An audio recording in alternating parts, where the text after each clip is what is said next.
Hey guys, in this month's top 5, I'm going to be talking about my 5 favorite poems.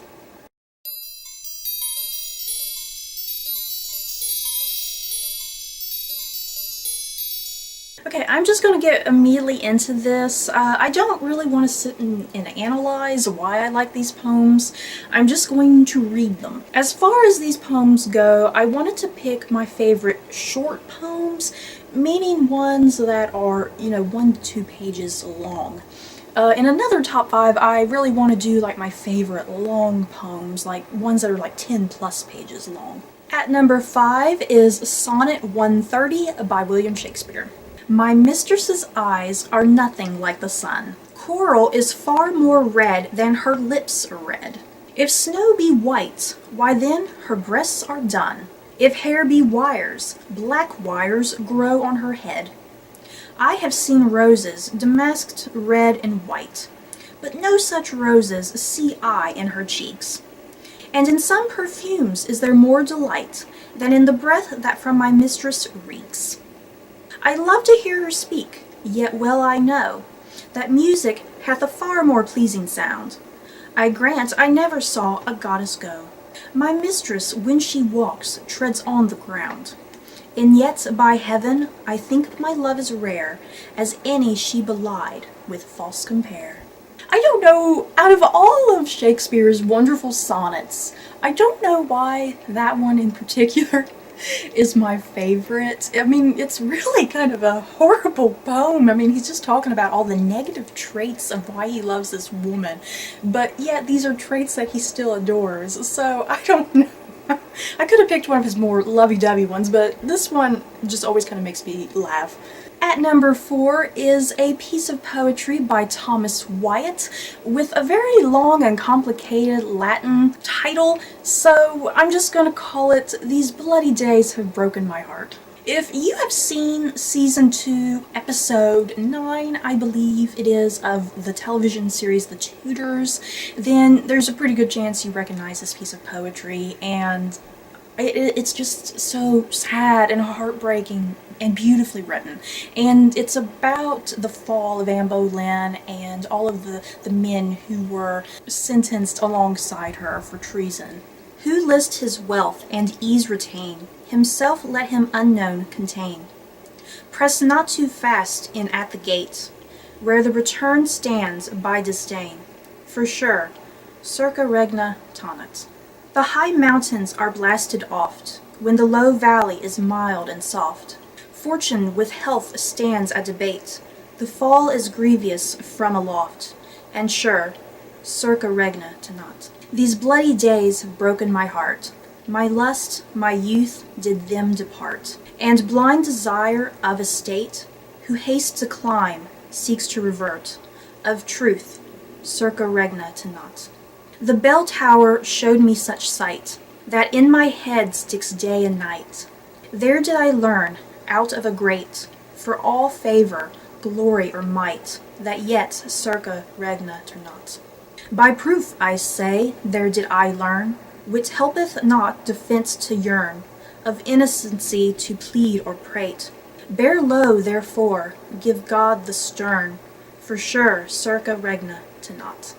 Ooh, that one's a difficult one to read. I hope I got all of that one. There's a little bit of Latin kind of interspersed throughout that one, but oh god, so beautiful. I don't think I did that one any justice.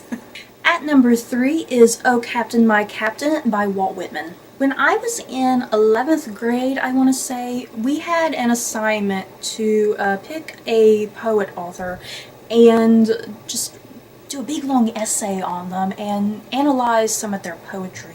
And the person that I picked was Walt Whitman, and out of all of his works that I studied, Oh Captain, My Captain was one of my favorites. Oh Captain, my Captain, our fearful trip is done. The ship has weathered every wrack, the prize we sought is won. The port is near, the bells I hear, the people all exulting. Will follow eyes the steady keel, the vessel grim and daring. But, oh heart, heart, heart, oh the bleeding drops of red, where on the deck my captain lies, fallen, cold and dead. Oh Captain, my Captain, rise up and hear the bells. Rise up, for you the flag is flung, for you the bugle trills.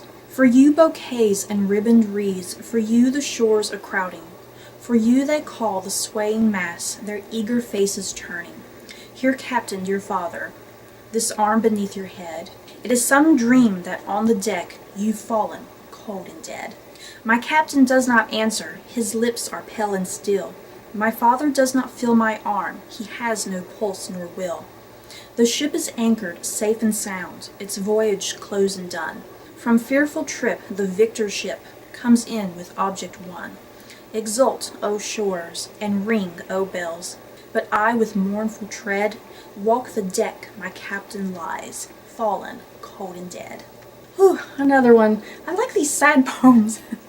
And what I like about that one is that it almost, you can read it literally and think that like a sailor has lost his captain at sea, but in fact what I learned when I was analyzing this poem is that Walt Whitman was in fact talking about the assassination of Abraham Lincoln, which I thought was really interesting. At number 2 is Though I Could Not Stop for Death by Emily Dickinson. What can I say? I really like morbid poetry. There's just something that speaks to me. I don't know what it is. But yeah, if I had to pick an Emily Dickinson poem, I think far and away it's this one. Because I could not stop for death, he kindly stopped for me. The carriage held but just ourselves and immortality. We slowly drove, he knew no haste, and I had put away my labor and my leisure too, for his civility. We passed the school where children strove at recess in the ring. We passed the fields of grazing grain. We passed the setting sun. Or rather, he passed us. The dews drew quivering and chill, for only gossamer my gown, my tippet only toll. We passed before a house that seemed a swelling of the ground. The roof was scarcely visible, the cornice in the ground. Since then, 'tis centuries, and yet feels shorter than the day I first surmised the horse's head were toward eternity. Lovely, lovely, lovely. So great. A lot of you probably already know that Edgar Allan Poe is one of my all-time favorite poets, so here at number 1 is Annabel Lee by Edgar Allan Poe. It was many and many a year ago, in a kingdom by the sea, that a maiden there lived whom you may know by the name of Annabel Lee. And this maiden she lived with no other thought than to love and be loved by me. I was a child, and she was a child, in this kingdom by the sea. But we loved with a love that was more than love, I and my Annabel Lee. With a love that the winged seraphs of heaven coveted her and me. And this was the reason that long ago, in this kingdom by the sea, a wind blew out of a cloud chilling my beautiful Annabel Lee. So that her high-born kinsman came and bore her away from me, to shut her up in a sepulchre in this kingdom by the sea. The angels, not half so happy in heaven, went envying her and me. Yes, that was the reason, as all men know, in this kingdom by the sea, that the wind came out of the cloud by night, chilling and killing my Annabel Lee. But our love, it was stronger by far than the love of those who were older than we, of many fair wiser than we, and neither the angels in heaven above, nor the demons down under the sea, can ever dissever my soul from my soul of the beautiful Annabel Lee.